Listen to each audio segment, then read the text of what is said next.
remember seeing the news report that Kurt Cobain shot himself with a shotgun until he died. Hordes of fans, attractive ladies, plaintive men, assembled outside his house, lighting candles and crying till their faces puckered and ran snot to elastic t-shirt collars. The grief was the kind God would envy. I knew I would be famous right in that instant, and I'll tell you why. I deserve it. I knew then my name would be on grieving women's lips, writhing in the drunken bellies of men. I'm a painter, and every painting I make is a perfect truth contained in a perfect vessel. I wait every single day in anticipation of glory. I rode the train for 8 hours today, back and forth from one end of the line to the other. Must have walked the whole train length like 24 times, stopping in each car, saying the same words. It's a blessed day, I told everyone, my creations bustling in the sack beside me. I'm 22 years old, and I'm going to be famous. Today, you can buy my artwork before the price skyrockets, and I'm shitting in a solid gold shitter. Look at this. The painting I enrolled was splattered over a 3-foot by 5-foot cut of camouflage fabric. It took me only 15 minutes to make, but a lifetime to wield the tools. I poured out a spread of glitter gold paint on a tarp, sat my bare ass in it, and stayed till my balls, taint, and ass were soaked. Then I squat down on the fabric and pressed myself all over. Done, it looked like a mountain with a golden snowcap of testicles and a little dot of asshole like a halo. I held it between stretched arms like an art Christ. Some people looked, and others were too afraid. They weren't ready yet. This one I call Perfect Truth and Perfect Vessel number 6. It costs $290 and it can be yours right now. My art is my baby, and I'm looking for an adoption. No one bought anything. I hadn't struggled enough. In the next car, I said the same words in the same cadence, and no one looked. I kept a notebook full of inspirations in my pocket.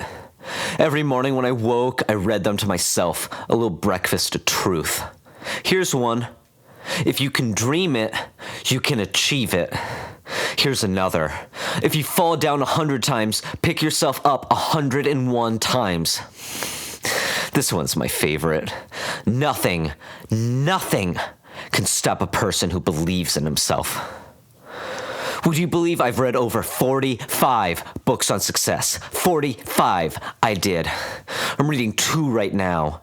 There are secrets in these tomes, and I know each and every one. The struggle of creation is the struggle against doubt.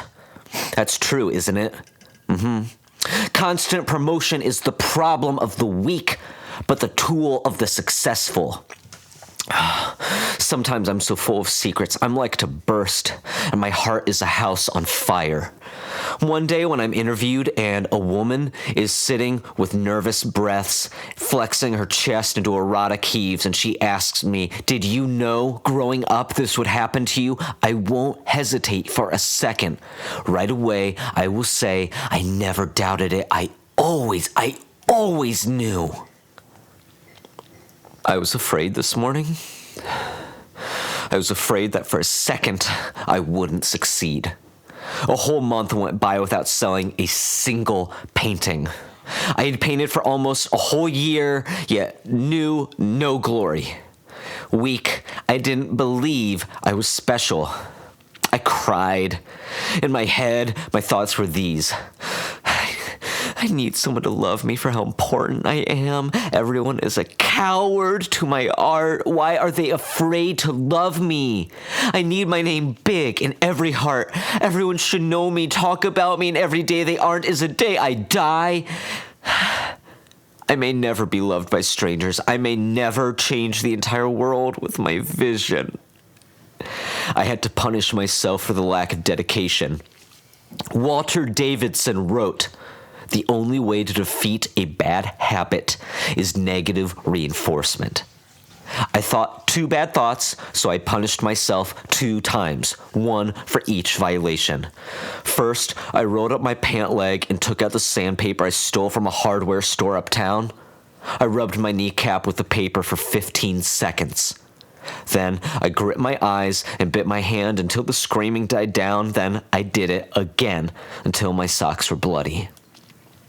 Then I pulled down my jeans and I looped a safety pin through the waistband with the point facing in. I put the pants back on and then wore them like that all day until I was shivering so bad I couldn't walk anymore. There were 4 art shows downtown without cover to pay. Anyone could walk in, and that made me mad until I realized I could bring my art there and introduce myself to the phonies who think they know what's up. They have money. I'm also going to be rich because that's part of the reason famous people are famous. In a bag, I rolled up Perfect Truth and Perfect Vessel numbers 3 through 14, and I rode the train downtown. I wore a pair of skin-tight white jeans I had splattered with paint for this very purpose 3 months earlier, 2 torn t-shirts stacked one atop the other with a necklace of animal teeth over top, and a pork pie hat with a feather on each side like antennae. Presentation is as important as content. Self-promotion is content is presentation. I know how to appear, how to convince these nothing people of my virtue. Around me, a train car full of people failed to recognize my greatness. One day soon, I would miss days like this. I'll tell you this now. Sometimes I know I'm the only person alive in the whole world. The other artists sleeping their way around the scene are horny corpses, and the bankers and interns spending their boss's money on shots down the block are alcoholic carcasses. If I stopped believing, they'd all fall down. The gallery I chose was chic and crowded and approached no truth I had discovered. Before me was a painting I had never seen, and I hated it. It was busy and painstaking. Figures of surreal animals united over table for a sacrificial feast of some sort. Allegory. It angered me. I leaned my eyes as close as I could, inspecting the brush strokes. They stopped and started, blending into nothing, so all there was the line, the color. Where was the struggle? I put my hand to it like a doctor and felt no murmur beating within. This artist was a coward. "Glad to see someone appreciating my work," said a whisper behind me as though it may shatter. She was a small stick of a thing, green sliced into her umbrella of black hair, purple lipstick and eyeshadow, pure black wardrobe down to the suspenders and nail polish.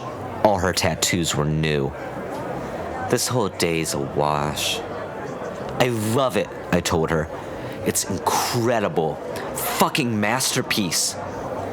She scrutinized her own work like it was a pamphlet forced into her hand by a proselytizer.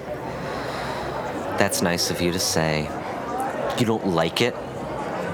"I don't like anything I do." I smiled then. I was already the victor. She didn't believe. "What?" "That is why you will never make it." I smiled more as her face fell and creased with wrinkles. "Every painting I make is a perfect truth in a perfect vessel. Each one is a word of God living through me, a little Christ. I know that because it is true." Her narrow eyes turned to slits, her arms crossed. "You have them with you, don't you?" she said, smug as a child. I dumped my bag on the floor. Truths 3 through 14 rolled about between legs of patrons with glasses of wine and high-waisted pants. Someone nearly stepped on my truth, but I barked at her, "Watch it!" and she scrambled. I carpeted the floor with my children, and in my fever I knew this was the moment my fame would strike, turn me golden and godlike. I started pointing them out to the cowardly woman. This one here is $290. That one too. And these three all go together, so it's $345 a piece, or $1,500 altogether. The truth I painted that morning was still wet, dripping over the gallery's marble floor. I wiped some burnt sienna off the marble with my thumb. That one is new, so no discount, $800. By this time, a crowd was watching, bemused patrons with snickering mouths and asymmetric haircuts. The coward started laughing, heaving stomachfuls of posh guffaws. "Oh my God, these are hilarious," said the cowardly woman. Now the whole crowd was laughing. A nearby queer smirked and said, "Outsider art," and his sexless female companion said, "Juvenile." The coward pointed to number 6. "Oh my God, are these your balls?" "No," I told her. "Of course not." She rolled her eyes at my mountain peak of testicles and asshole, immune to its truth. "Yeah, that's weird, 'cause, sure looks like balls." I felt my truth degrade before the flock of cynics. They doubted me, my future, my creations, and now my very body. I felt the lure of doubt stir within me, but I had defeated my weakness. "I will prove it," I shouted above the laughter, undoing my button fly. "I am the truth, the way, and the light," I cried as the safety pins ripped free of my bloody pelvis and my pants fell to the floor. A sudden quiet took the crowd. Blood drooled down my thighs, for I had added several safety pins to my lower garment as to sturdy my resolve. My knees were like a leper's, and my wounds appeared to the mass like an inverted Jesus, pierced in his groin and nailed by his knees. The women, they gasped, and the men, they cried out. Then there were pictures. Phones flew from pockets, bursts of light, manufactured aperture sounds of computer mimicry. Yet the coward did not take her eyes off my genitals, for upon them was the dried paint from my morning's creation. She knew my lie, and I hated her for it. Her doubt was building. Oh, how it threatened to infect me. "Stop it!" I cried to her. She wished my ruin. "Stop it!" The laughter swelled and tears bit my eyes. My body was no longer my own, beheld by the idolaters. They destroyed my truth, and there was no desire I held more than direct recompense. I grabbed the coward's painting from the wall and burst my knee through it, scabs ripping and bleeding anew. The coward, she gasped, and the people turned violent. I reached for another, ripping them from the walls, and all around the apertures clicked and the lights flashed and the cowards wailed. "It's a blessed day," I told everyone, my creation stained and dripping and torn in the sack beside me. The passengers paid no mind, but I smiled full, the truth within me. I had waited every day, read every article since that one, and typed my name over and over again. It wasn't here yet, but the adoration would come. I'm 23 years old, and I'm going to be famous.